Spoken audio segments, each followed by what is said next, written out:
Why USWNT star Megan Rapinoe doesn't sing the national anthem. Doesn't sing the national anthem. This, to fall, but with the ITSA campaign on Tuesday, and Rapinoe captaining the squad, her unflinching face and pursed lips became a story. Naturally, it also became a subject of misinformation and misunderstanding among casual fans who weren't familiar with her. She has been very clear about her reasons for not singing, though.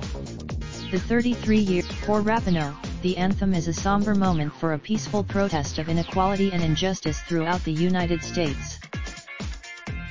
It's inequality and injustice she has been aware of for years now, even as she proudly sang the anthem prior to the summer of 2016. But that summer, around that time, the whole meaning of the anthem changed dramatically for me, and she came to a so, days after Kaepernick first dropped to a knee, After she offered the first time, U.S. Soccer released a condemning her actions.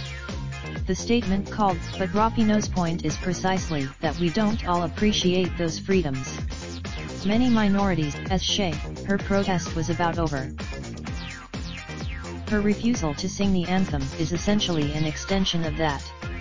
U.S. Soccer eventually adopted a rule prohibiting players from kneeling before national team games. Rapinoe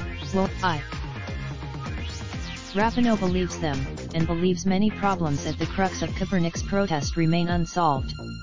Which is why she back in October, during our first interview for Thea, I asked her what, if anything, could compel her to sing again. And that is why, as